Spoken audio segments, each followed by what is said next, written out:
अस्सलाम वालेकुम रहमतुल्लाहि व बरकातुहू। अजी साथियों, आज एक बहुत अहम खबर के साथ आपके सामने हाजिर हुआ हूँ, जिसमें उत्तराखंड सरकार ने मदारिस इस्लामिया में कौन सा निसाब पढ़ाया जाएगा और कौन सा नहीं पढ़ाया जाएगा, दीन की तालीम में कौन से सबक होंगे और कौन से नहीं होंगे, कुरान हदीस के ताल्लुक़ में कुरान हदीस को किस अंदाज में पढ़ाया जाएगा और कैसा नहीं पढ़ाया जाएगा, इस ताल्लुक़ से एक फ़ैसला जारी किया है। और उत्तराखंड सरकार ने मदारिस को कंट्रोल करने का एक बहुत ही मुनज़्ज़म प्लान जारी किया है।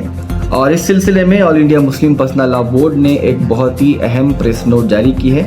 तो हम जानने की कोशिश करते हैं कि all India Muslim personal law board में इस सिलसिले में क्या कहा है। तो आपके स्क्रीन पर अब हम मोबाइल स्क्रीन पर अपने मोबाइल की स्क्रीन शेयर करने जा रहे हैं, जिसमें all India Muslim personal law board के इस फैसले को, इस प्रेस रिलीज़ को हम आपको बताएंगे। तो मुस्लिम पर्सनल लॉ बोर्ड ने 27 अप्रैल 2026 को ये प्रेस रिलीज़ जारी किया है। ये एक मुश्तरका बयान है, जिसमें कहा गया है कि हिंदुस्तान की आइन में दफ़ा 25 और 26 के तहत मजहबी आज़ादी की ज़मानत दी गई है, जबकि दफ़ा 30 के तहत मजहबी अक़लियतों को अपने तालीमी इदारे क़ायम करने और इन्हें चलाने का मुकम्मल हक़ हासिल है। इसमें कोई शुबा नहीं कि वतन अज़ीज़ में दीनी मदारिस हमारे मजहबी इक़दार के तहफ़्फ़ुज़ का अहम तरीन ज़रिया है, और आइन हिंद ने इन हुकूक़ को बुनियादी हुकूक़ यानी कि फ़ंडामेंटल राइट्स के तौर पर तस्लीम किया है। इसलिए इनकी हिफाजत मिल्लत इस्लामिया की मुश्तरका ज़िम्मेदारी है।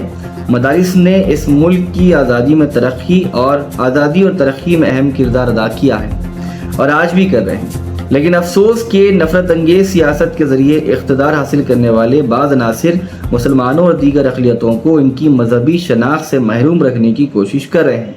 इस सिलसिले की एक कड़ी मदारिस इस्लामिया को नुकसान पहुँचाने की साजिश है।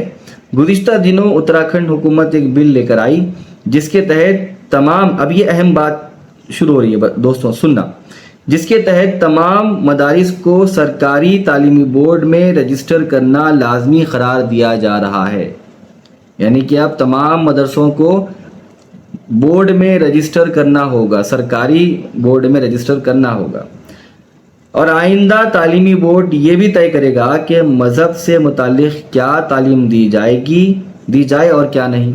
यानी कि अब मज़हब से रिलेटेड कौन सी तालीम मदरसों में दी जाएगी और कौन सी तालीम नहीं दी जाएगी, यानी कुरान का कौन सा हिस्सा पढ़ाया जाएगा और कौन सा नहीं पढ़ाया जाएगा, हदीस का कौन सा हिस्सा पढ़ाया जाएगा और कौन सी हदीस नहीं पढ़ाई जाएगी, अब ये उत्तराखंड हुकूमत तय करेगी।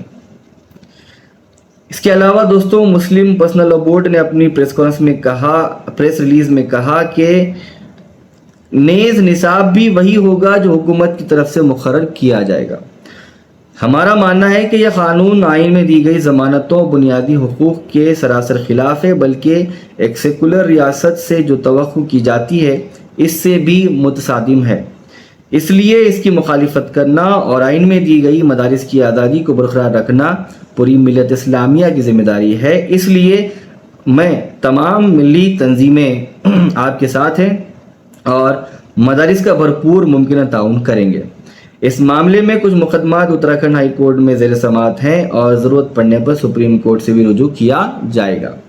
इस प्रेस रिलीज़ को जारी किया है मौलाना खालिद सैफुल्लाह रहमानी, हज़रत मौलाना महमूद असद मदनी, हज़रत मोहतरम जनाब सैयद सादतुल्लाह हुसैनी, हज़रत मौलाना सैयद बिलाल अब्दुल हई हसनी नदवी, हज़रत मौलाना सैयद अरशद मदनी, हज़रत मौलाना उबैदुल्लाह खान आज़मी, हज़रत मौलाना मोहम्मद फजलुर रहमान मुजद्दिदी और हज़रत मौलाना असगर अली इमाम महदी सल्फ़ी।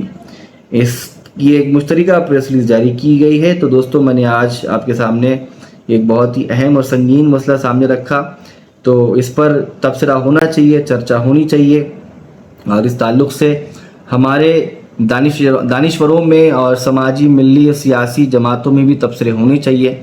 ख़ास तौर पर उत्तराखंड में मौजूद तमाम सियासी, समाजी, मजहबी लोगों ने इस पर सख्त कार्रवाई करनी चाहिए। प्रेस रिलीज़ में ये भी कहा गया है कि उत्तराखंड हाई कोर्ट में कुछ मामले चल रहे हैं और बहुत जल्द इस ताल्लुक़ से सुप्रीम कोर्ट का भी दरवाज़ा खटखटाया जाएगा। तो बस आज के लिए इतना ही, और आप लोग तय कीजिए कि आप लोग को करना क्या है। مطلب ہمیں کرنا کیا ہے، رائٹ؟ یعنی کہ ہمیں اتراکھنڈ کے فیصلے کو ماننا ہے حکومت کے یا پھر نہیں ماننا ہے۔ چلیے آج کے لیے اتنا ہی، دیکھتے رہیے میں ارشاد احمد بشارت، آپ کو پھر ملوں گا ایک نئی خبر کے ساتھ۔ بہت شکریہ۔